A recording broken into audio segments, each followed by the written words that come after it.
My name is Michael. I'm 66 years of age. I'm retired from permanent employment. I'm retired for the past 6 years. In the meantime, I've taken up part-time employment and have joined the local golf club to stimulate and to add a bit of regularity to my life. It also gives me social interaction with the community. On a voluntary basis, I have taken on the job as secretary of the local residents association, and I have joined the Third Age Foundation in Summerhill. Just 6 years ago, I walked into Summerhill, and there were 5 people sitting at computers. Now, these computers were donated by NAC from Ballivor, and I saw 2 people there. One man was 96 years of age, a retired teacher, and beside him was a woman in her 80s, and they were surfing the internet. The woman was looking for recipes for healthy meals. At the time, I had some little knowledge of computers and the internet, but I was on the point of retiring and would have walked around it. But there and then I decided that I would sign up for the next computer course in the 38 Centre, which was offered to me, and I did. At that course, I learned how to email and how to a small bit about Word and a small bit about Excel, and I have used these skills since for the benefit of my work and recreation. I surfed the net for information on particularly the government departments when I retired, on revenue commissioners and my entitlements, and now that I'm 66 years of age, to see with some stamps am I entitled to any benefits. The internet and my access with broadband has levelled the playing pitch for me. It has allowed me to book holidays and hotels. It also allowed me to book a tea time in my local golf club for the coming weekend. It also allowed me to sell a car, my wife's car, on the internet recently, and where I saved some money by doing it myself rather than trading into a garage.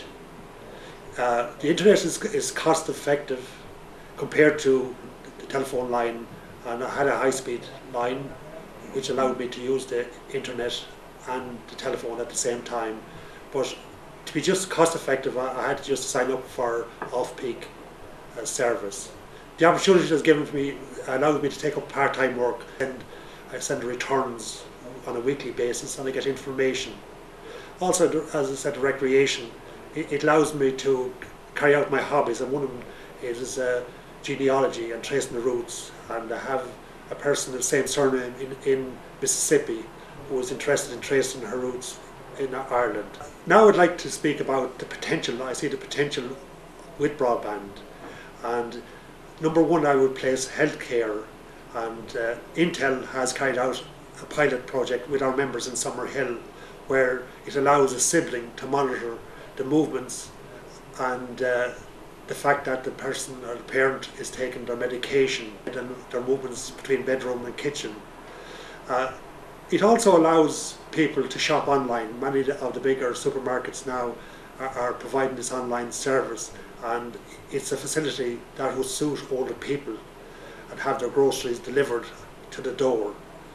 It also should be used to enhance the security of the older person's home and their personal safety. Before I signed up for broadband, I had various cable companies ringing me, particularly at tea time, offering various bundles for my home, usually a combination of broadband, TV and telephone. Now, they usually had a slant on their own, they offered a package. I had no technical knowledge, and I didn't understand the difference between the various services, whether cable or satellite or optic fibre. This was a bit above my head, and I had no information and felt no one to advise me.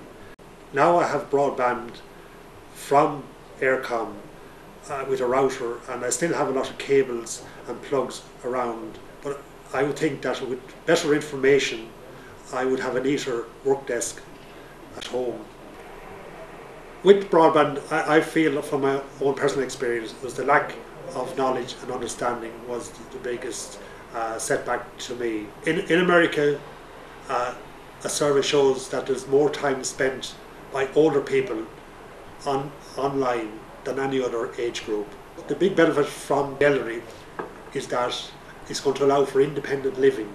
It will keep people at home longer and delay the necessity to put people into long stay home care. What I would like to see provided for people on the elderly range and the late 50s up to as we have 102. I don't expect the state to pay for all this, and like the telephone facility that is there for free line rental, I think something similar could be introduced. Also, test the means of a person. It should be available to everybody. The whole thing is to provide the information so that people can access it and know that it's easy to use and it's affordable. And broadband offers that opportunities to me to extend my working life and my recreation.